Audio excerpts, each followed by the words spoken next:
ये कहानी है कैसे ग्रीक वॉरियर की जो ट्रॉय की खतरनाक जंग 10 सालों तक लड़ा एंड अपने दिमाग से इस लड़ाई को जीतने के बाद वो अपने घर लौटना चाहता था, लेकिन उसका ये सफर इतना खौफनाक और दर्दनाक होगा ये उसने कभी नहीं सोचा था। देवताओं के गुस्से का शिकार हुआ ये योद्धा सालों तक विशाल समुद्र में भटकता रहा। उसके इस सफर में हर एक कदम पर सिर्फ मौत थी। समुद्र की हर लहर में देवताओं का श्राप था और हर सांस में एक नई परीक्षा। ये कहानी है ग्रीक वॉरियर ओडिसियस की।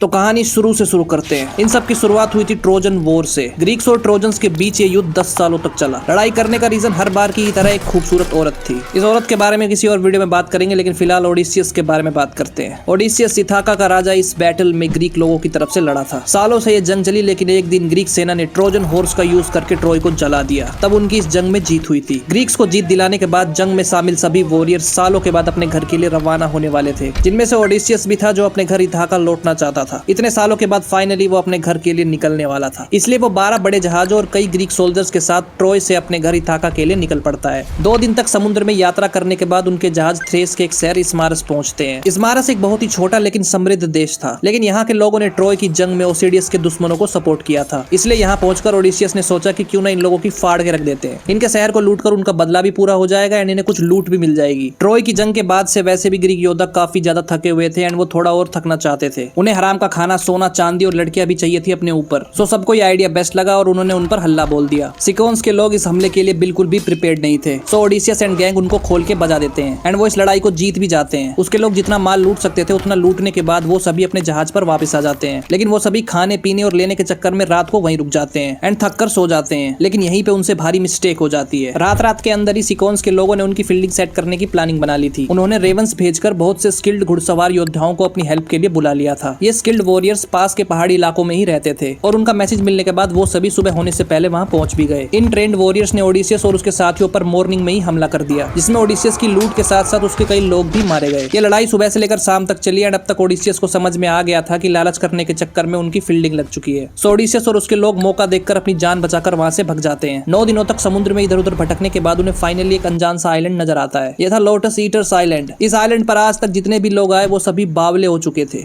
पागल हो चुके थे, अपने बारे में सब कुछ भूल चुके थे। उन्हें कुछ भी याद नहीं होता था कि वो कौन है, उनका क्या नाम है एंड वो कहां से आए हैं। एंड ऐसा इसलिए क्योंकि इस आइलैंड पर अब तक जितने भी लोग आए उन्होंने भूख लगने के बाद इस आइलैंड पर मौजूद इस शैतानी लोटस को खा लिया था, जिसे खाने के बाद वो सब कुछ भूल गए। जब यहाँ के लोगों से बातचीत करने पर ओसिडियस को कुछ पता नहीं चल पाया कि ये कौन सी जगह है, तब ओडिसियस और उसके लोगों को भी वो जादुई लोटस दिखते हैं एंड भूख के मारे उसके लोगों ने वो लोटस खा भी लिए। उस लोटस को खाने के तुरंत ही बाद वो सभी गजनी बन जाते हैं। उसके लोग अब इसी आइलैंड पर रहने की जिद करने लगते हैं। ओसिडियस से कहते हैं कि यहीं पे रुक जाते हैं, यहाँ पे बहुत सुकून है। ओडिसियस अब तक समझ जाता है कि ये फूल ही सारे फसाद की जड़ है एंड इस आइलैंड पर ज्यादा देर तक रुकना सेफ नहीं है। इसलिए अपने लोगों को जबरदस्ती जहाज में बंद करके वो फौरन ही इस आइलैंड से निकल लेता है। यहाँ से निकलने के 2 दिन बाद ओडिसियस और उसके लोग एक तीसरे सुनसान आइलैंड पर पहुंचते हैं। यह था साइक्लोप्स आइलैंड, जहाँ ना ही कोई कानून था ना ही कोई राज्य, सिर्फ घना जंगल और बहुत सारे साइक्लोप्स इस आइलैंड पर रहते थे। साइक्लोप्स एक आंख वाले विशाल दैत्यों की जाति थी जो सभी अपने गुफाओं में रहते थे। ये दैत्य बस खा पी कर सो जाते थे एंड किसी से भी मतलब नहीं रखते थे। इतने दिनों तक समुद्र में सफर करने के बाद उनका खाना खत्म हो चुका था एंड उन सभी को बहुत जोर की भूख भी लग रही थी। इसलिए ओडिसियस और उसके 12 साथी खाने की तलाश में इस आइलैंड के बहुत ही अंदर तक आ जाते हैं। कुछ देर बाद उन्हें एक गुफा दिखती है जिसका दरवाजा खुला हुआ था। गुफा के अंदर तो कोई भी नहीं था, लेकिन वहाँ बहुत सी खाने की चीजें पड़ी हुई थी। ओडिसियस के साथी उससे कहते हैं कि ये सभी खाने पीने की चीजें कटका के यहाँ से निकल लेते हैं, लेकिन ओडिसियस ने कहा कि गुफा के मालिक से मिलकर उन्हें मेहमान नवाजी का एक अवसर देना चाहिए, क्योंकि ओडिसियस ग्रीक हॉस्पिटैलिटी ट्रेडिशन में विश्वास करता था, जिसमें अगर तुम किसी के घर जाते हो तो घर के मालिक तुम्हारी मेहमान नवाजी करते हैं। इसलिए वो सभी वहीं बैठकर गुफा के मालिक का इंतजार करने लगे।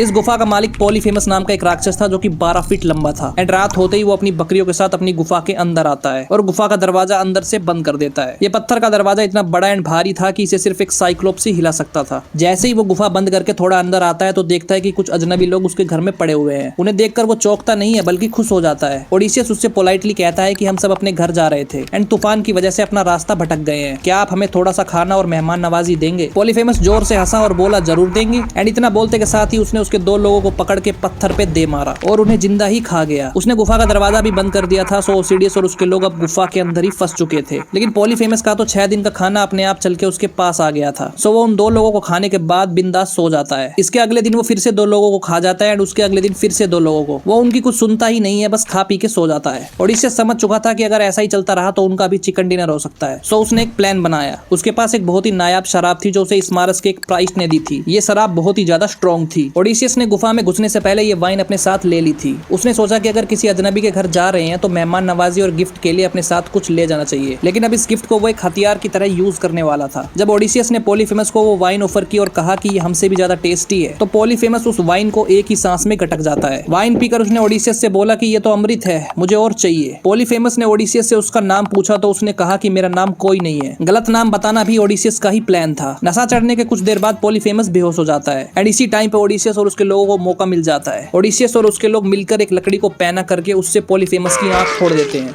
पॉलीफेमस दर्द से चिल्लाया, नोबडी ने मुझे अंधा कर दिया, मुझे बचाओ। ओसिडियस को पहले से ही पता था कि जब वो दर्द से चिल्लाएगा तब बाकी के साइक्लोप्स उसकी मदद करने के लिए आ सकते हैं, इसलिए उसने अपना नाम उसे नोबडी बताया। सो जब पॉलीफेमस चिल्लाया कि नोबडी ने मुझे मार दिया तो बाकी के साइक्लोप्स को यही लगता है कि ये भड़वा पागल हो गया है। नेक्स्ट मॉर्निंग वो अपनी गुफा का दरवाजा खोलता है अपनी बकरियों को बाहर चराने के लिए। पॉलीफेमस अब अंधा हो चुका था, इसलिए वो अपनी सभी बकरी को हाथ लगा लगा कर चेक कर रहा था, ये कंफर्म करने के लिए कि ये साले बाहर ना निकल सके। लेकिन ओसिडियस पहले से ही अपने लोगों को बकरियों के नीचे बांध देता है। पॉलीफेमस सिर्फ बकरियों के ऊपर ऊपर हाथ चलाकर उन्हें चेक करता है, नीचे ध्यान नहीं देता। जिसके बाद ओसिडियस एंड उसके लोग क्वाइटली गुफा से बाहर निकल जाते हैं। गुफा से बाहर निकलते ही वो सभी अपनी जहाज की ओर भगते हैं। जब ओसिडियस उस साइक्लोप से सेफ डिस्टेंस पर पहुंच जाता है तब ओडिसियस चौड़ में अपना असली नाम चिल्ला देता है, मैं ओडिसियस हूँ लोड़े, इथक अगर राजा, बाल पाड़ ले आजा।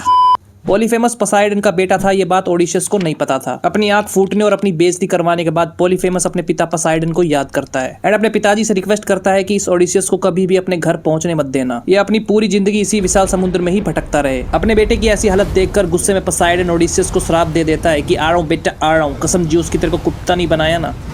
ग्रीक माइथोलॉजी के अनुसार पोसाइडन गॉड ऑफ सी था, यानी समुद्र का देवता, एंड समुद्र पर उसका पूरा कंट्रोल था। पॉलीफेमस के आइलैंड से निकलने के बाद ओडिसियस और उसके लोग लगभग 5 से 7 दिन तक समुद्र में भटकते रहे। ओडिसियस ने महसूस किया कि समुद्र के रास्ते अब उसका साथ नहीं दे रहे हैं, जो कि ऑफकोर्स पोसाइडन के श्राप का ही असर था। समुद्र में कभी हवा बहुत ही तेज चलती है तो कभी अचानक से रुक जाती है, जिसकी वजह से उसके जहाज सही दिशा से भटक जाते थे। कई दिनों तक समुद्र में भटकते भटकते वो इयोलस के आइलैंड पर पहुंचते हैं, जिसे आइलैंड ऑफ विंड भी कहा जाता था। इस आइलैंड पर हवा बिल्कुल शांत थी क्योंकि ये जगह पूरी तरह से कंट्रोल्ड थी यहाँ के राजा इयोलस के द्वारा। इयोलस हवाओं का देवता था जो कि सभी तरह की समुद्री हवाओं को कंट्रोल करता था। इस आइलैंड पर पहुंचकर ओडिसियस इयोलस से मिलता है एंड अपने घर जाने के लिए उससे हेल्प मांगता है। मेहमान होने की वजह से इयोलस उसकी मदद करता है एंड वो ओडिसियस को एक लेदर का जादुई बैग देता है। उस बैग में वो सभी तरह की रुकावट पैदा करने वाली हवाओं को कैद कर देता है, जिससे समुद्र में तूफान से उनका रास्ता न भटके। सिर्फ एक रास्ता दिखाने वाली हवा को खुली छोड़ देता है जो कि सीधा ओसिडियस को उसके घर पहुंचा देती, वो भी बिना किसी रुकावट के। लेकिन उसने ओडिसियस को एक चेतावनी भी दी थी कि जब तक तुम अपने घर नहीं पहुंच जाते तब तक इस बैग को खोलना मत।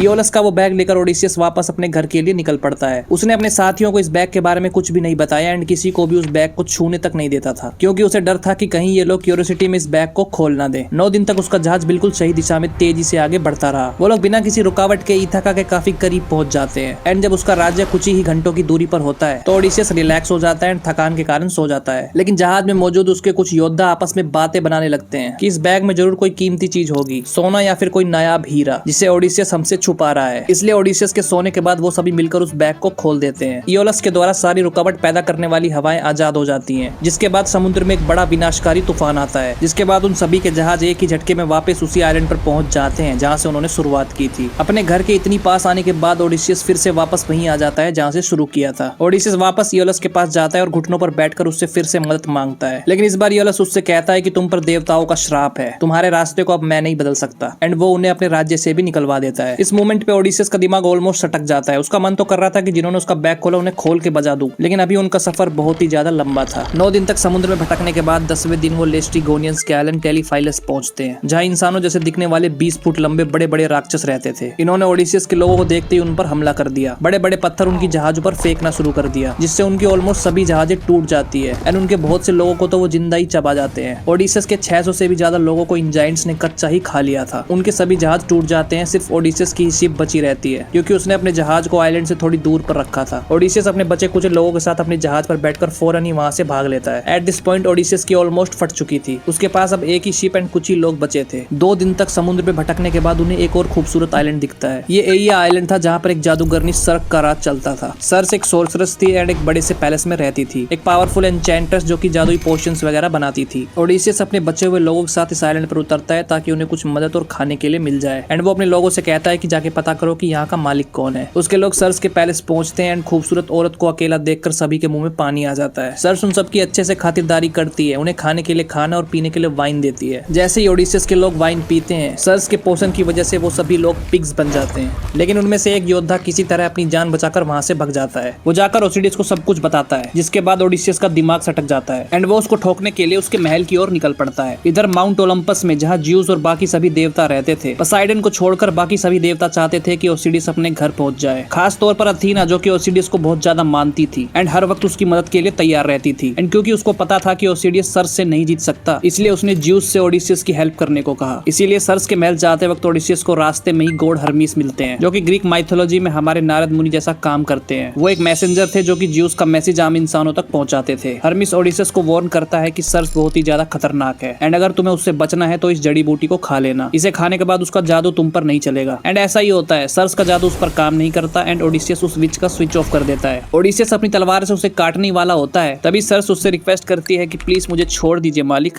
आप ही सरकार है। सर्स ओडिसियस की वीरता से इंप्रेस हो जाती है एंड उसके लोगों को वापस इंसान बना देती है। फिर ओडिसियस और उसके लोग उसके महल में 1 साल तक फुल अय्याशी करते हैं। सर्स उन्हें खाना, कपड़े, शराब एंड सेफ्टी सब कुछ देती है, यहाँ तक कि ओडिसियस को तो अपनी भी दे देती है। बोलती है ले लीजिए मालिक, आप ही का गोदाम है। 1 साल तक एंजॉय करते करते ओडिसियस अब थक चुका होता है एंड वो सर्स से मदद मांगते हुए कहता है कि हमको घोर जाना है, एक बार हमका घर पहुंचाई दो। लेकिन सर्स उससे कहती है कि सबसे पहले तुम्हें अंडरवर्ल्ड जाना होगा, वहां जाना तुम्हारी नियति है जो बदल नहीं सकती। सर्स ने उसे इस दुनिया में जाने का रास्ता बताया। उसने कहा कि तुम पर पोसाइडन का श्राप है एंड इस दुनिया में ही तुम्हें इसका तोड़ मिलेगा। सर्स ने ओडिसियस को पूरा गाइडेंस दिया कि उसे अंडरवर्ल्ड कैसे जाना होगा एंड वहां पहुंचकर उसे क्या क्या करना होगा। ग्रीक माइथोलॉजी के अकॉर्डिंग अंडरवर्ल्ड हेडिस का राज्य था, जिसे the land of the dead भी कहते हैं। ओडिसियस अपने लोगों के साथ वहां पहुंचता है एंड कुछ एक रिचुअल को पूरा करने के बाद उसे बहुत सी आत्माएं उससे बातें करने लगती है। सबसे पहले वो अपनी माँ की आत्मा से मिलता है। अपनी माँ की आत्मा से बात करके वो काफी इमोशनल हो जाता है। उसके बाद अपने मरे हुए कुछ साथियों की आत्माओं से भी मिलता है एंड फाइनली वो इस दुनिया के सबसे बड़े प्रोफेट टेरिसियस से मिलता है, जो कि फ्यूचर देख सकते थे, जो ओडिसियस को आगे का रास्ता बताते हैं एंड पोसाइडन का कैसे टूटेगा उसके बारे में भी। टेरिसियस से गाइडेंस लेने के बाद ओसिडियस का खोया हुआ कॉन्फिडेंस वापस आ जाता है। इसके बाद वो इस दुनिया से निकलकर वापस सर्स के पास जाता है फेयरवेल के लिए। इसके बाद ओडिसियस फिर से अपने लोगों के साथ अपने घर के लिए निकल पड़ता है। अगला पड़ाव था साइरेंस का टापू। ग्रीक माइथोलॉजी के हिसाब से इस जगह पर आधी औरत एंड आधी पक्षी जैसे दिखने वाले जीव रहते थे। इनकी आवाज में ऐसा जादू था कि जो भी उनका गीत सुनता वो अपना होश खो बैठता और अपनी शिप से कूदकर उनकी तरफ जाने लगता एंड वहां जाने के बाद उसकी मौत हो जाती थी। सर्स ने ओडिसियस को इससे बचने का तोड़ पहले ही बता दिया था, सो ओडिसियस ने वैसा ही किया। उसने अपने सभी योद्धाओं के कान में बी वैक्स लगा दिया, जिससे वो कुछ सुन ना पाए। लेकिन ओडिसियस ने अपने कानों में मोम नहीं डाला, बल्कि खुद को अपने साथियों से बोलकर रस्सी से बंधवा दिया था। जैसे ही साइरेंस का गीत स्टार्ट होता है, वो आवाज सुन के ओडिसियस जैसे पागल हो जाता है। वो जोर जोर से चिल्लाने लगता है, छोड़ो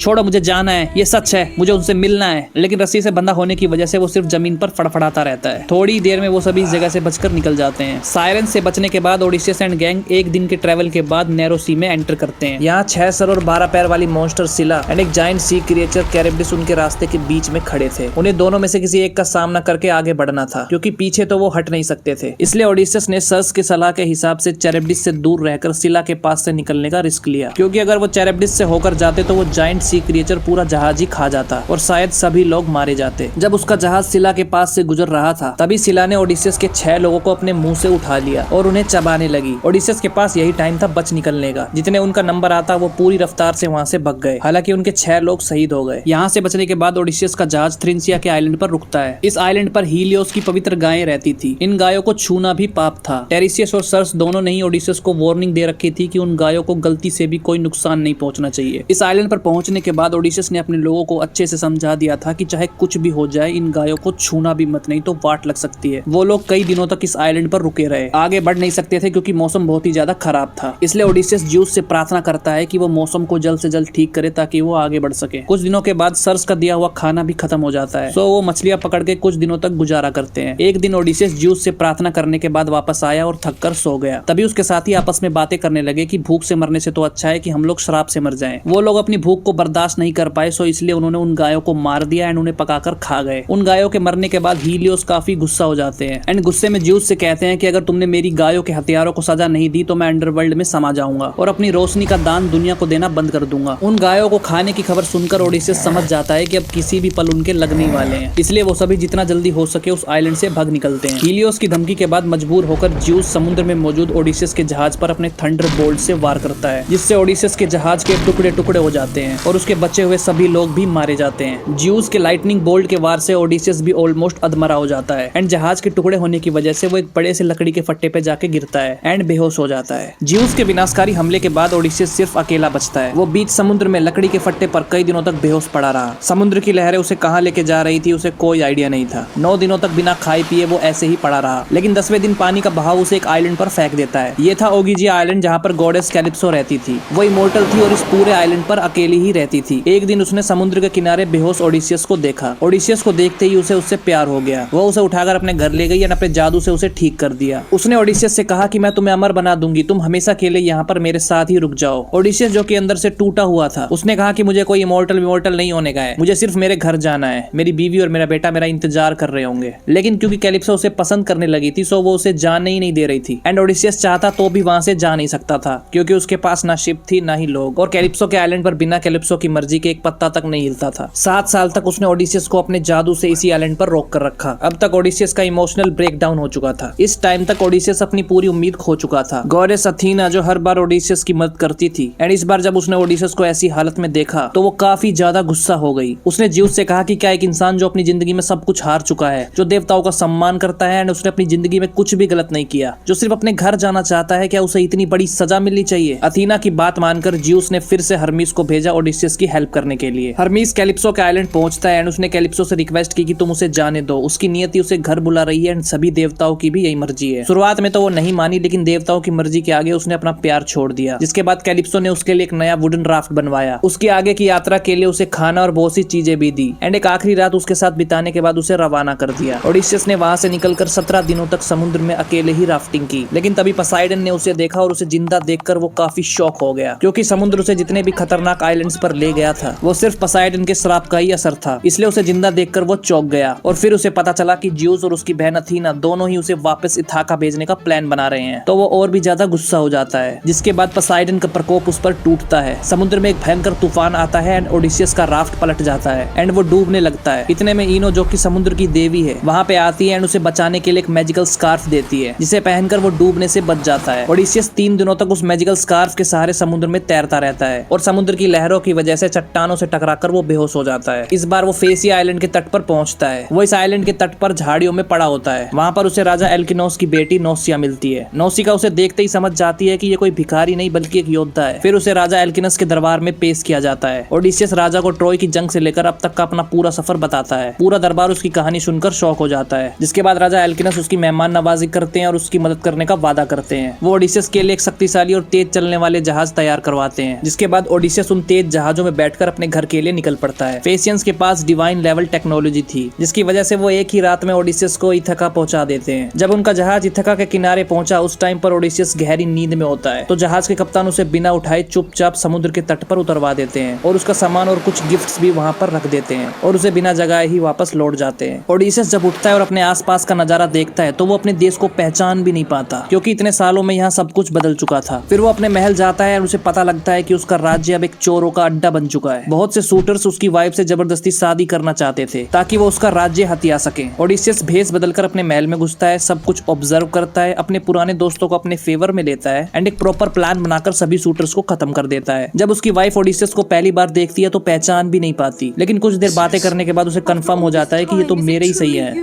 Penelope. I'm here now, my love. I'm finally home. So finally 20 सालों के बाद ओडिसियस अपने घर पहुंच ही जाता है, अपनी बीवी और बेटे के पास। ओडिसियस की कहानी से हमें ये सीख मिलती है कि चाहे जिंदगी में कितनी भी परेशानी, कितना ही दुख क्यों ना हो, हमें उसका डटकर सामना करना चाहिए, कभी भी हार नहीं माननी चाहिए।